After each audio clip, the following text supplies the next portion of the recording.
Bienvenue dans Ding Dong, la nouvelle émission de Décodeur, votre podcast déco. Dans Ding Dong, on va parler conseils pratiques, trucs et astuces pour la maison. Je m'appelle Hortense Leluc et à chaque épisode, j'inviterai un expert qui répondra à 10 questions sur une thématique bien précise, ces fameuses interrogations du quotidien qu'on a tous un jour ou l'autre. Petits espaces, salle de bain, sol, couleurs, rénovation. Je lance le sujet sur Instagram, vous m'envoyez vos questions et on essaye d'y répondre ici, tout simplement. Nouvel épisode de Ding Dong que vous aimez beaucoup, j'ai l'impression. C'est un format qui est très écouté. J'ai beaucoup de retours, donc merci beaucoup. Cette fois, j'ai invité le duo d'Hello Blogzine, Karine Kévan et Anne-Sophie Micha, qui sont journalistes déco, qui ont un magazine en ligne, Hello Blogzine, avec plein de home tours très inspirants, des conseils déco, des sélections shopping, etc.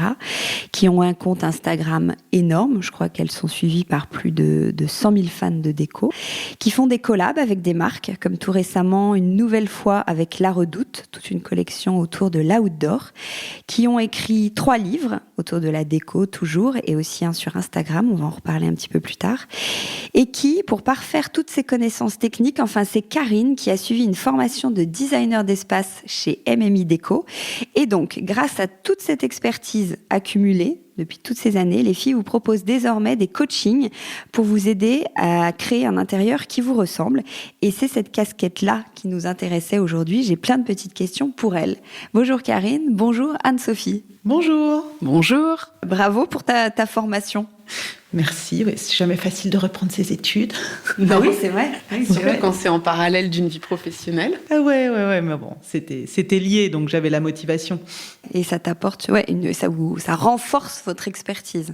Ça, c'est sûr. Le point de départ, c'était aussi qu'on avait envie de donner plus de conseils, d'accompagner plus les gens pour vivre bien. Ça, c'est post-Covid, pour vivre bien chez soi.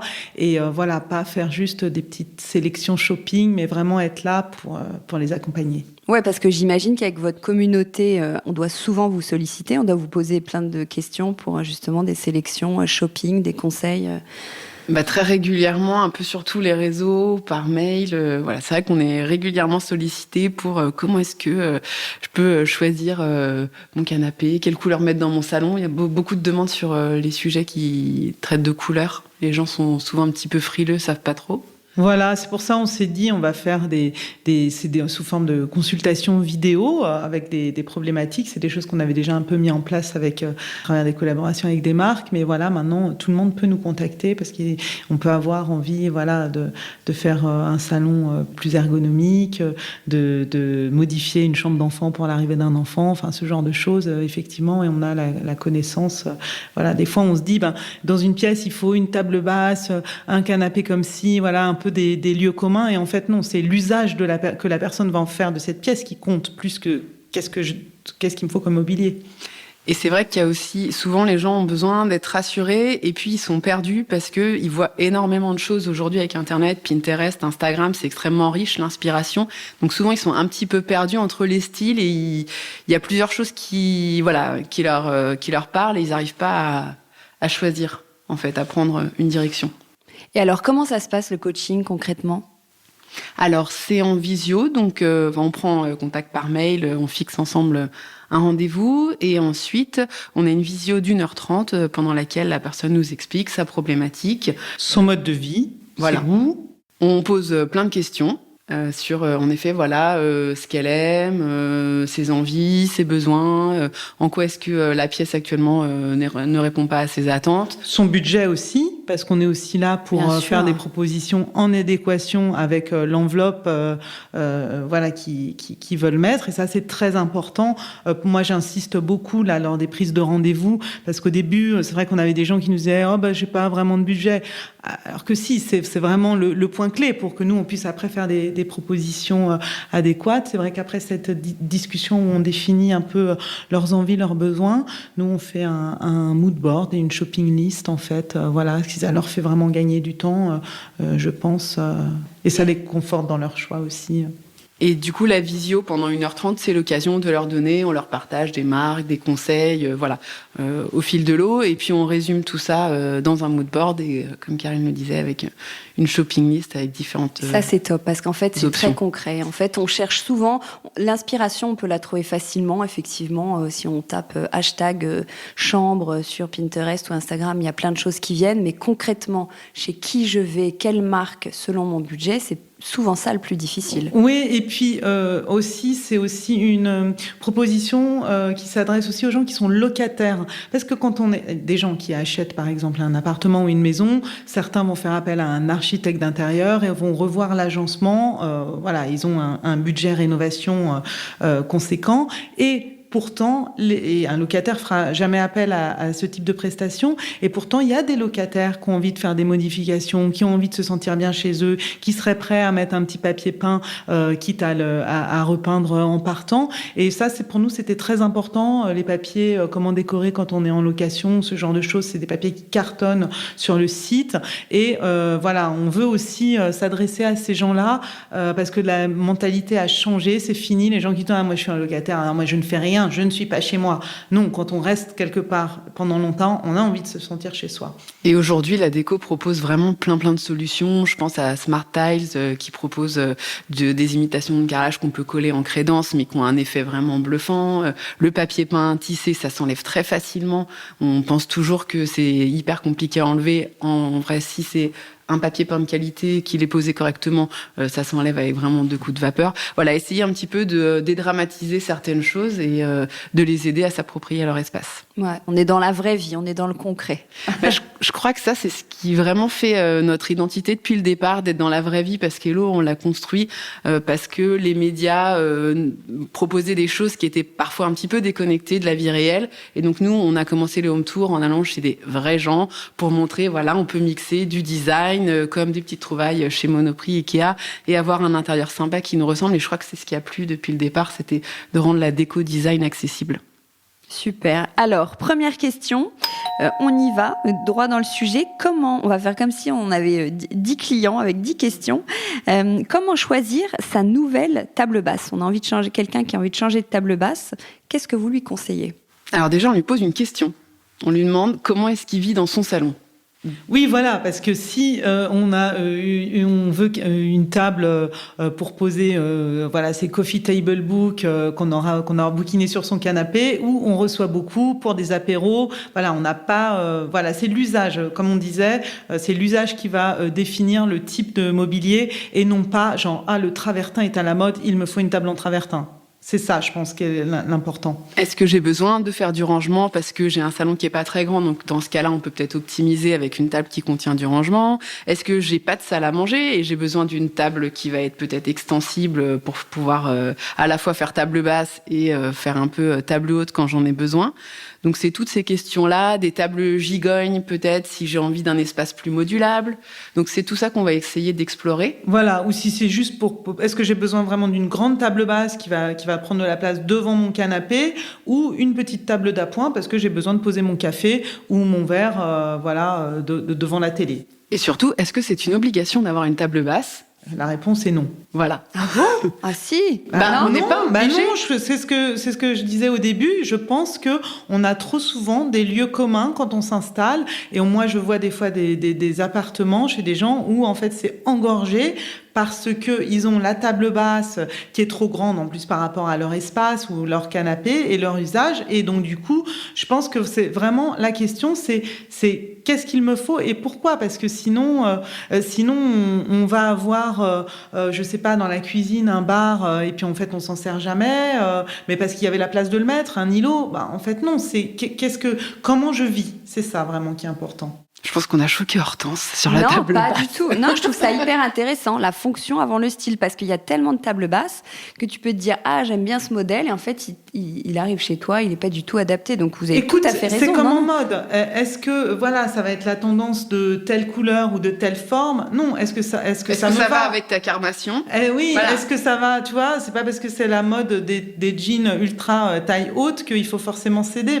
Nous, on estime que dans la déco, c'est pareil. C'est tes besoins, toi, comment tu vis et et où tu vis qui doivent définir et non pas un craquage. Alors après, tu peux craquer évidemment, mais je pense que ces petits craquages un peu mode déco, on va dire, il faut craquer sur des accessoires. En fait, voilà, c'est-à-dire que moi j'adore la grosse table en travertin, je trouve ça hyper élégant et tout en table basse, mais est-ce que ça correspond à tout le monde? Non, en fait, c'est ça. Je pense que voilà, aujourd'hui en déco il y a beaucoup de modes, les gens s'y intéressent beaucoup plus et qu'on peut très vite en fait se laisser happer par une tendance et qui ne nous correspond pas. Et ça, c'est vrai que c'est quelque chose sur lequel on insiste en disant il y a certaines pièces sur lesquelles il faut vraiment voir dans la durée et ne pas se laisser séduire par juste des tendances temporaires et plus miser sur les accessoires. Et pour revenir sur le travertin, c'est pareil, les matériaux, c'est aussi comment est-ce que je vis. Est-ce que j'ai des enfants?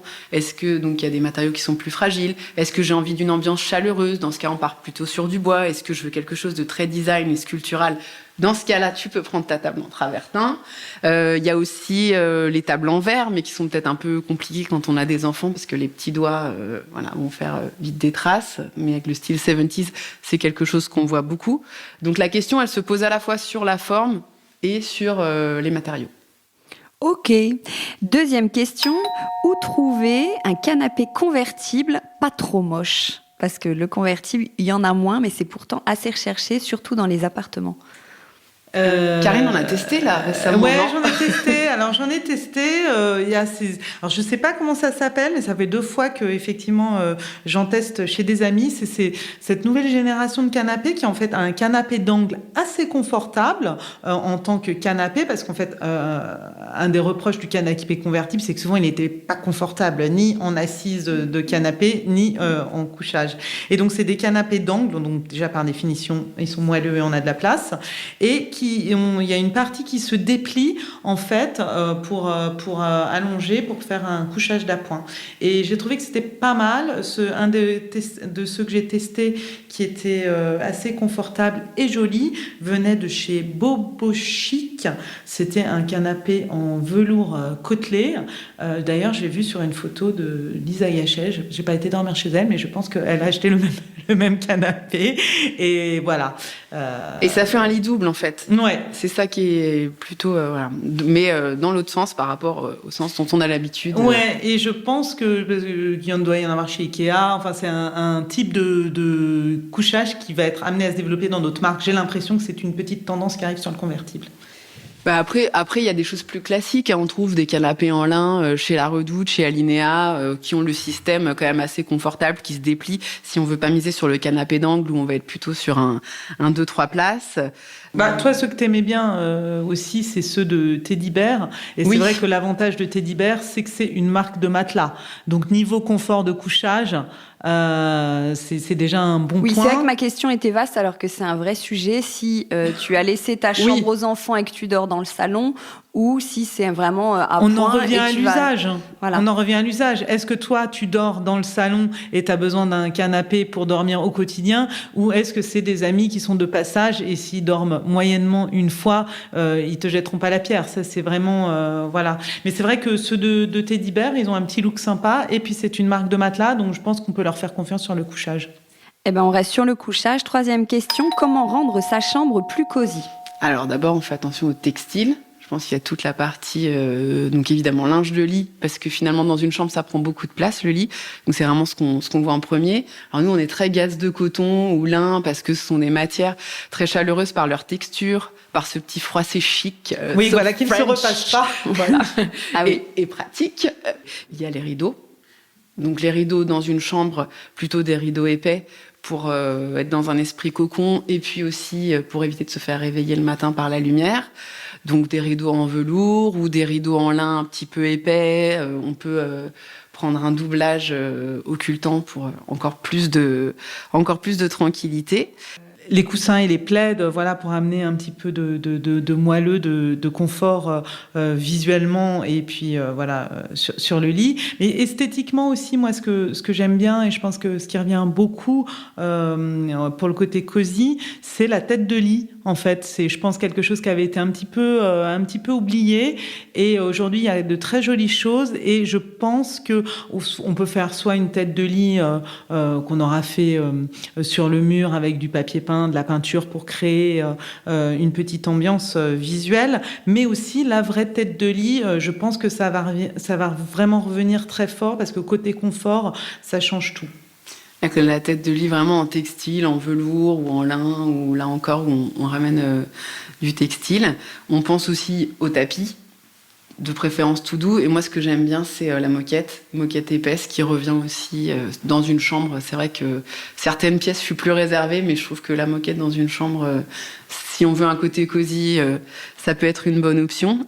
Et puis, il y a quelque chose de très important, c'est l'éclairage.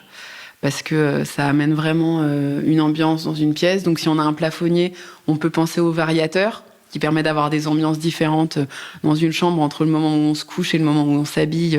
Souvent, c'est quelque chose d'intéressant d'avoir un éclairage qui est adaptable en fonction des moments de la journée. Et puis on pense aux liseuses, voilà, qui amènent la petite lumière qu'il faut d'appoint, sans déranger l'autre. Au moment de se coucher. Je pense que la bonne inspiration pour se créer une chambre cosy, c'est de regarder ce que font les hôtels. Parce que moi, j'ai fait beaucoup d'hôtels, parce que j'ai été aussi journaliste tourisme, donc voilà, c'est quelque chose que j'ai vraiment pu expérimenter. Et ils ont vraiment de très bonnes idées.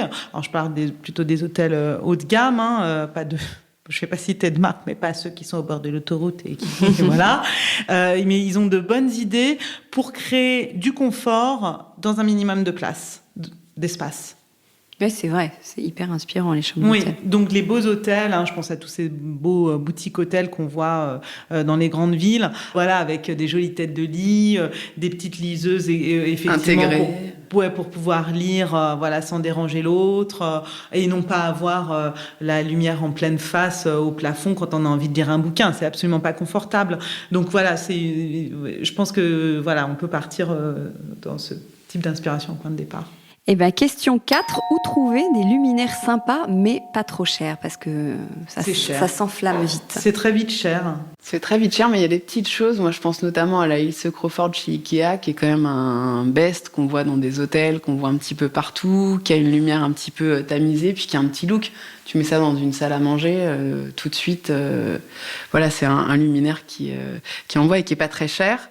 Donc c'est vrai que chez les grandes enseignes, bon marché de la déco, je pense à Ikea, Linea, Leroy Merlin, ils ont des grands rayons luminaires. Moi, j'ai emménagé il y a pas très longtemps dans une maison. J'avais besoin de beaucoup de luminaires et je dois dire que j'ai acheté des choses à moins de 50 € qui sont très très élégantes.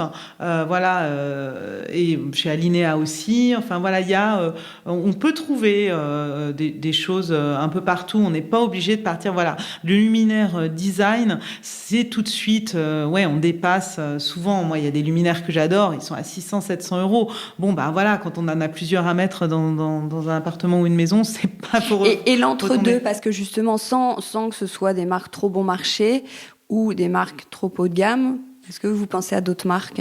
Sur Etsy et sur les petits petits créateurs, Silly & Billy, Vanity Boom, on adore Vanity Boom, ce genre de petites marques.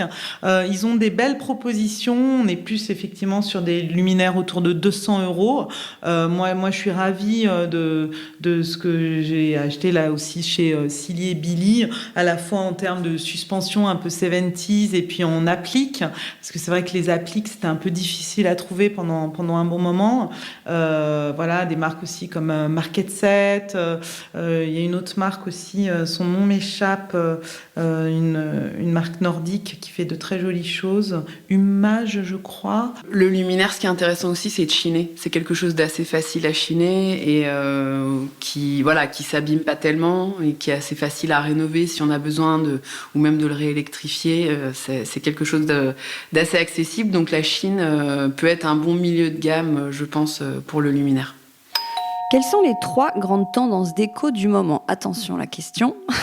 Alors, Est-ce qu'on peut La résumer couleur. ça? Là, on a envie de dire la couleur et tout ce qui est très, très fun. On a envie de s'amuser, là, après les années de Covid, de slow, de couleurs un petit peu terreuses, parce qu'on avait envie de retour à la nature, de simplicité, de minimalisme.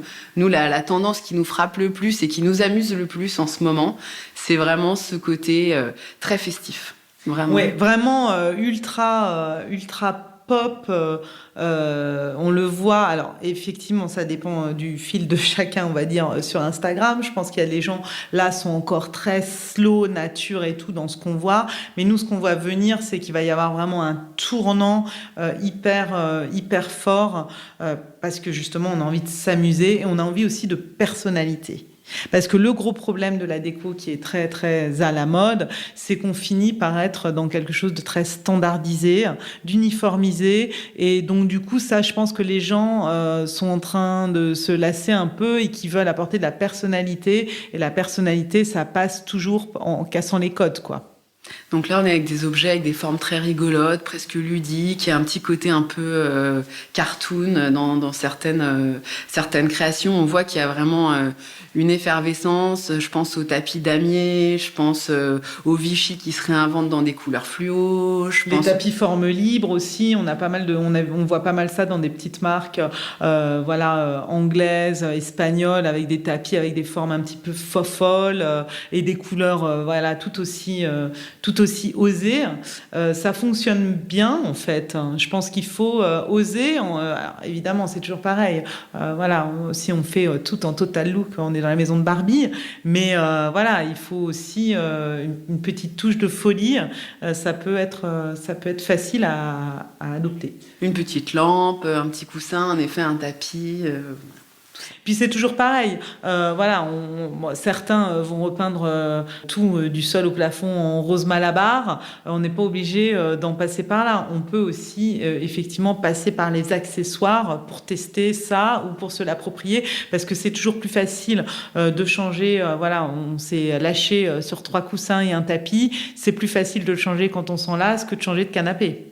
Les posters, les affiches aussi, c'est un bon moyen aujourd'hui. Sur Internet, on trouve vraiment des choses à petit prix et ça change tout de suite le look d'une pièce. Donc ça, c'est une bonne option aussi pour se tester sur des tendances.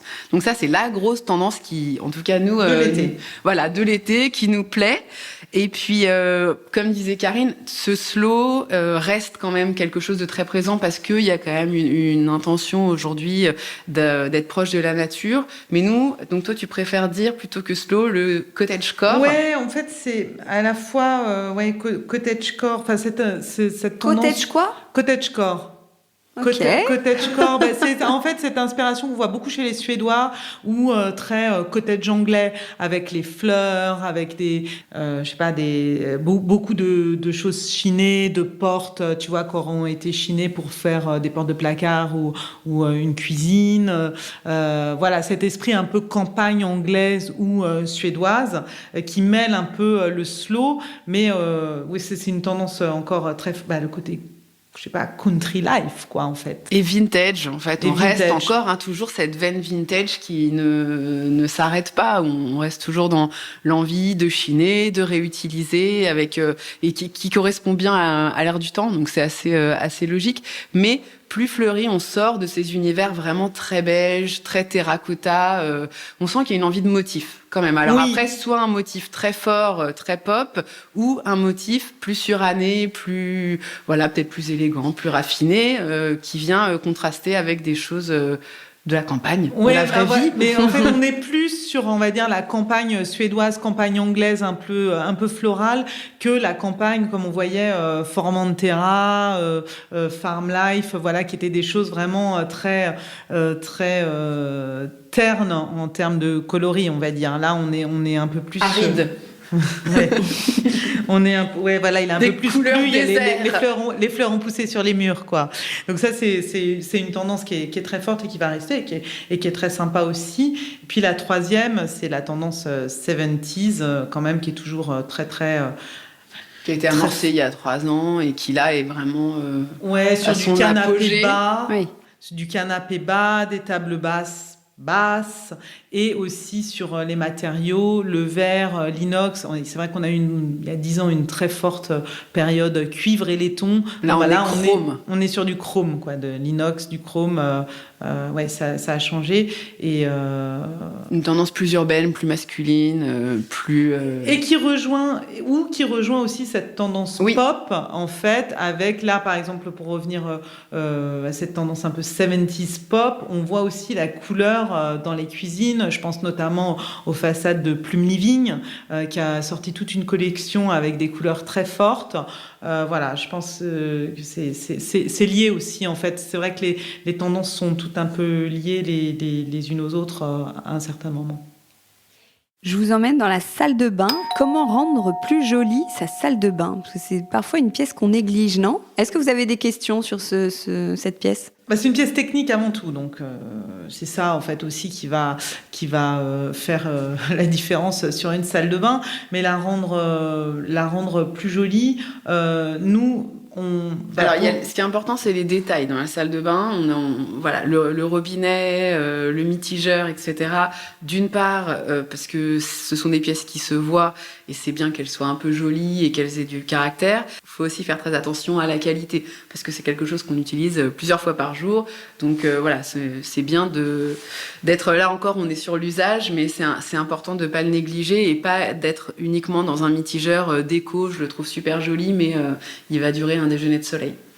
Après, d'un point de vue esthétique, le carrelage, c'est vraiment ce qui nous paraît le plus important pour apporter une touche déco. Aujourd'hui, on voit des choses assez rigolotes, assez graphiques. Moi, j'aime bien tous ces joints de couleurs qui viennent contraster avec des carreaux très assumés, soit très simples, un petit carré 20-20 ou 15-15 avec un joint rigolo qui vient trancher, soit avec des choses plus traditionnelles, du zélige, où là on peut aussi s'amuser avec la pose parce que le zélige il y a plein de formes différentes.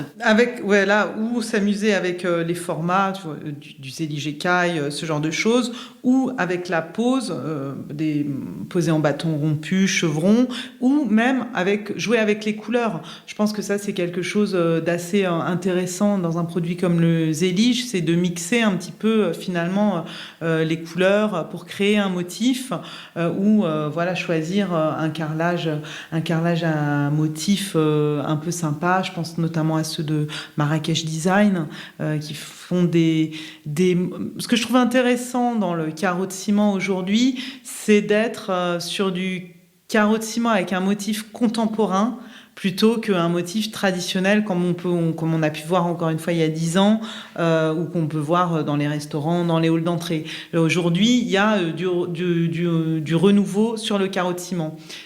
Il y a des marques même de carreaux de ciment françaises. Je suis désolée. Voilà, merci. Avec Eju. Oui, notamment avec Eju. Par exemple, Marc Beauregard qui a fait une collaboration avec Eju. On est sur quelque chose de très moderne, mais en étant sur du carreau de ciment. Et c'est vrai que c'est hyper intéressant. On peut s'amuser à la fois soit sur les sols et avoir une forme très assumée sur le sol et quelque chose de plus sobre au mur ou inversement. Donc... Voilà, comme on dit, c'est le calpinage qui compte donc, dans technique. Comme on dit chez MMI. Comme on dit chez MMI, voilà, c'est le calpinage qui va compter. Après, le problème, c'est aussi, quand on veut s'amuser comme ça, c'est aussi la pose. J'avais refait une salle de bain il n'y a pas longtemps dans mon précédent appartement à Paris. Et là, les mecs, ils avaient plus de cheveux au bout de 15 jours de pose en chevron sur de la soupente. En fait, des fois, on veut faire des choses et c'est techniquement un petit peu difficile pour les artisans. Donc, ils vont avoir tendance à vous dire « Ah oui, mais non. » En fait, si, il faut tenir bon. Et encore une fois, je pense qu'une bonne source d'inspiration pour une jolie salle de bain, l'hôtellerie, type boutique hôtel, il y a des très, très jolies salles de bain.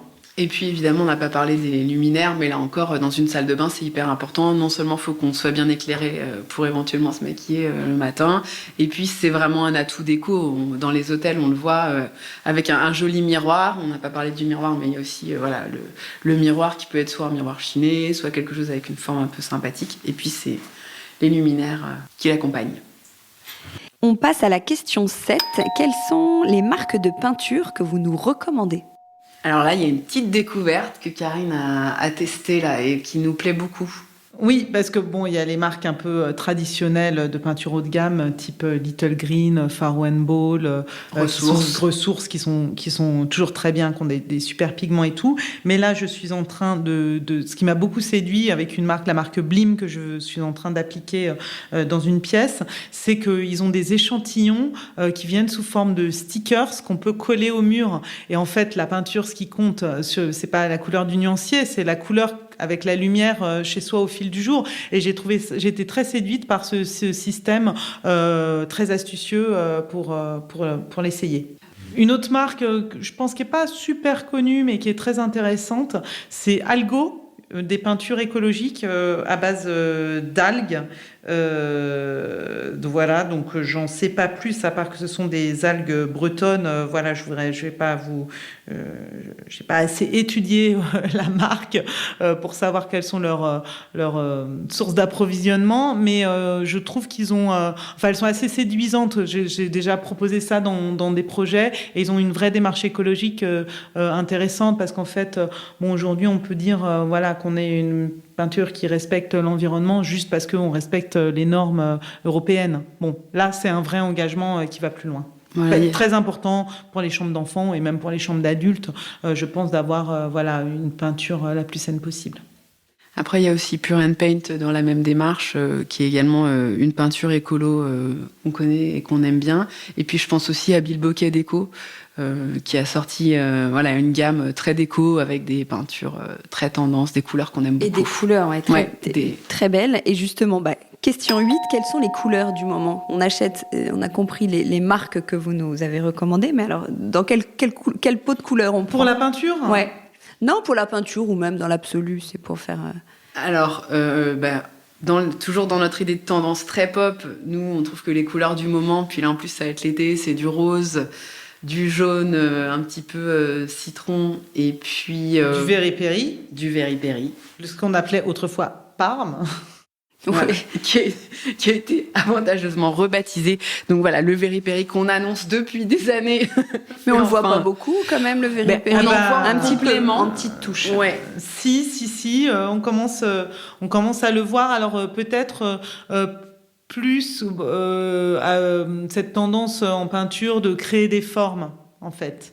C'est des choses comme on crée une petite arche derrière une étagère ou une bibliothèque ou une tête de lit. Sur des accessoires ou sur des marques comme HK Living, on commence à le voir un petit peu arriver. Donc ça, pour nous, c'est les couleurs du moment. Et puis on attend un petit peu, mais on nous a annoncé le magenta cette année. Donc je pense qu'on va être, dans 2-3 ans, on est tous en magenta. Parce que c'est toujours un petit peu décalé par rapport aux annonces. Oui, c'est ça, les annonces officielles des tendances dont on parle. Et le temps qu'elles arrivent dans les grandes enseignes, il y a toujours un petit décalage. J'avais envie de terminer les 2 dernières questions, de vous les poser sur le thème d'Instagram, parce que vous avez écrit un livre qui est super, qui s'appelle Instalab, je crois, exact. Avec plein de conseils pour... je sais pas comment on pourrait dire, réussir son compte Instagram. Réussir son compte Instagram, ouais. C'est vrai que c'est un portfolio maintenant pour de nombreux créateurs, même pour des photographes évidemment, mais on voit que ça se décline dans plein de métiers, parfois même des métiers auxquels on pense pas, et puis évidemment pour les influenceurs. Donc question 9, comment faire une jolie photo pour Instagram ? Comment réussir ces photos ? Ranger. Non, mais déjà, c'est un bon conseil. C'est un peu comme les annonces immobilières. Est-ce que ça te fait envie de voir le linge qui sèche ou tu préfères que ce soit... la base, c'est quand même de choisir un petit coin. C'est vrai que nous, quand on fait nos photos, on fait un vrai travail de stylisme, en fait. Nous, on a beaucoup... c'est vrai qu'on photographie beaucoup les choses chez nous. En fait, c'est notre principal décor, ou alors on va faire des home tours chez les gens. Mais nous, dans ce qu'on fait, et en fait, du coup, on se crée des petits settings, en fait. On change régulièrement. Peut-être vous avez l'impression que chez nous, ça change parce qu'on a... parce que ça allait mieux avec cette lampe, donc j'ai changé l'affiche. Pas hésiter à déplacer les choses. On n'est pas juste, on fait une photo comme ça parce que les choses sont là à l'instant T. Ça se prépare un peu. Nous, chaque photo nous prend du temps. Et puis moi, je dirais la lumière, parce que la lumière, c'est 80% de la réussite d'une photo. Oui. Donc, ne pas prendre des photos quand on rentre du boulot à 18h. Voilà, faut vraiment essayer d'être en journée naturelle. pour avoir en lumière naturelle, parce que c'est ce qui révèle le mieux les couleurs, et puis c'est ce qui va vous éviter beaucoup de retouches éventuellement par la suite. Comme disait Karine, donc le stylisme est important, mais le cadrage l'est tout autant. Donc, on essaye de se mettre à minima un petit peu en face de son sujet, ou voilà, on peut innover des angles de vue aussi, mais essayer vraiment de soigner le cadrage. Oui, c'est ça, c'est que je pense notamment, des fois, tu disais la lumière, je vois des gens qui ont des petits e-shops ou des petites marques, il y a un peu ceux qui ont des super belles photos parce qu'ils se sont pris la tête, ou ils ont fait eux-mêmes, ou ils font appel à une photographe pour mettre en scène un petit peu leurs produits, font beaucoup plus envie que ceux qui ont pris la photo, voilà, avec la lumière, juste vite fait, une tasse sous une lampe avec une lumière un peu jaune, ça fait moins envie, quoi. C'est qu'est-ce qu'on veut faire en fait avec cette photo? Est-ce que j'ai ma marque, ma maison d'hôte, et j'ai envie de faire envie aux gens? Faut réunir les meilleures conditions. Pour reprendre un peu cet exemple de vente d'appartement, vous le montrez sous son meilleur jour. Donc Et puis un conseil, c'est vraiment d'observer, c'est-à-dire quand on aime une photo, on regarde son feed Instagram, tiens, elle me plaît, d'essayer de décrypter pourquoi. Pourquoi elle me plaît? Peut-être elle est prise de dessus, la tasse à café, mais il y a une petite fleur qui vient en amorce. Voilà, essayez de regarder un petit peu avec attention des images qui vous parlent pour reproduire ou pour s'inspirer, se dire tiens, c'est le fait de se mettre un petit peu décalé. Voilà, il y a des petites astuces de shooting qu'on peut prendre en regardant sur Pinterest. Enfin, les images sont partout, donc. Ouais, alors ça va sans doute un petit peu, ce qu'on dit, un petit peu à l'encontre de la tendance, puisqu'on est quand même dans une tendance un peu de TikTokisation de la photo, voilà, avec quelque chose de plus vrai, plus brut, plus naturel. Mais nous, en fait, voilà, c'est comme pour le texte. Nous, on écrit comme des journalistes et non pas comme un blog. Voilà, il faut faire aussi des choix. Et encore une fois, ce livre, quand on l'a écrit, on l'a pas écrit pour des gens qui veulent devenir influenceurs. Notre idée, c'était peut-être d'aider des gens dans leur business, c'est-à-dire un petit e-shop, une petite maison d'hôtes, ces gens qui vont avoir besoin de se servir d'Instagram comme outil de communication pour sortir un petit peu du lot. Donc, quand on est dans cette démarche-là, il faut soigner un peu l'esthétique, l'image et tout autour. Si on est juste, quelqu'un qui a envie de parler de lui et de sa vie, c'est autre chose. Et ce qui est très vrai, c'est qu'il faut quand même faire attention aujourd'hui à rester authentique. Donc, ranger, oui, mais on peut se permettre de laisser un petit torchon s'il est un petit peu joli. Pas dans le catalogue, pas dans les esprits catalogue non plus. C'est ça. Il faut qu'il y ait de la vie. Donc c'est quand même important de trouver ce mix, et puis là, à chacun de voir un petit peu où se trouve son point d'équilibre, mais quand même apporter un petit peu de vie, un petit peu d'authenticité aux images, et pas être dans quelque chose de trop figé où tout va être vraiment parfait au cordeau. On peut s'autoriser et de plus en plus à avoir des petites imperfections qui font toute la beauté de l'image. Et en parlant d'imperfection, dernière question. Question 10, retouche ou pas retouche? Eh bien, il faut retoucher, mais il ne faut pas que ça se voit. Non, mais c'est comme le maquillage. Voilà, exactement. Nous, on n'aime pas les gens qui utilisent que des filtres. Moi, je trouve pas ça très joli. Au final, je trouve ça un peu fade et terne. On aime la retouche, oui, mais de la retouche un peu fine, une retouche lumière, luminosité, un petit peu de contraste, un petit peu plus de lumière pour améliorer, un peu comme le make-up. Effectivement, le maquillage est là pour améliorer votre beauté naturelle et non pas pour que ça se voit trop, quoi.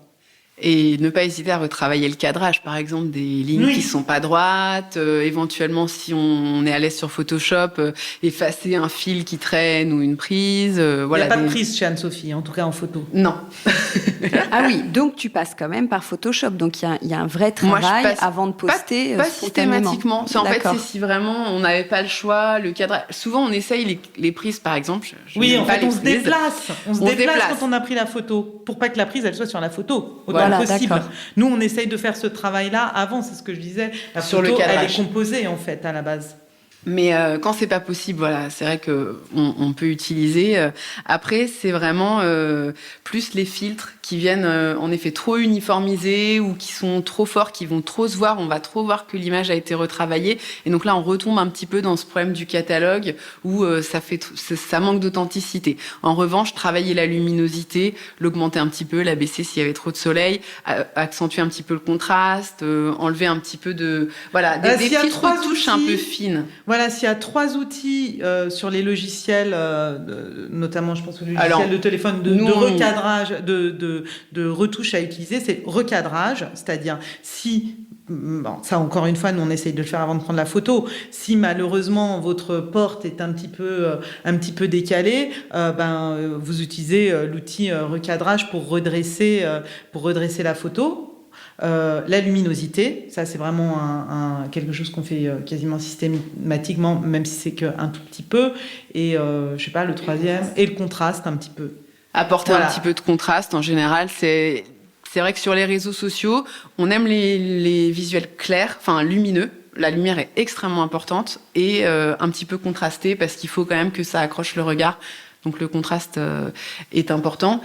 Et je voulais dire un dernier truc, mais j'ai oublié. Enfin, lumineux, oui et non, parce qu'il y a encore toutes ces photos un peu ambiance clair-obscur, qu'on voit beaucoup, notamment dans le food. Ouais. Ah oui, si.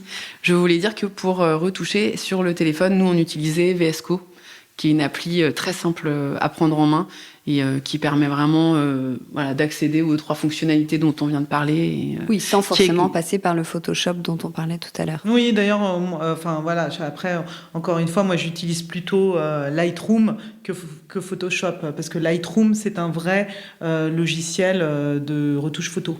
Photoshop, c'est un logiciel, en tout cas pour moi, que j'estime qui est plus pour les gens qui font des créas, en fait, qui vont superposer, je sais pas, qui vont incruster un personnage dans une autre photo, voilà. Oui, ou quand je vais faire la cover de cet épisode avec vos visages et une ambiance, je vais aller sur Photoshop. Voilà. Un logiciel de retouche, pour moi, c'est Lightroom. Eh ben, merci beaucoup les filles pour toutes ces informations, tous ces bons conseils, toutes ces petites astuces. Merci beaucoup. Merci à toi pour l'invitation. J'espère qu'on n'a pas été trop longue parce qu'on est très bavarde. Non, mais oui, mais ça s'y prêtait. Sinon, je t'aurais coupé, t'inquiète. Merci beaucoup. C'était un plaisir. À bientôt. Au revoir. Au revoir. Décodeur, c'est terminé pour aujourd'hui. Merci beaucoup d'avoir écouté en entier. Si vous avez aimé cette émission, n'oubliez surtout pas de vous abonner au podcast pour ne pas rater les prochains épisodes. Bien sûr, vous pouvez aussi la partager en l'envoyant à vos proches ou en story Insta. D'ailleurs, vous pouvez me retrouver sur le compte Décodeur où je poste quasiment tous les jours. Et si jamais vous écoutez cette émission sur Apple Podcast et que vous avez 20 secondes, n'hésitez pas à laisser un commentaire. C'est juste sous la liste des épisodes. C'est comme partout, plus j'ai d'avis et d'étoiles, plus le podcast se détache et se fait connaître. Voilà, merci beaucoup et à très bientôt alors, ici ou ailleurs.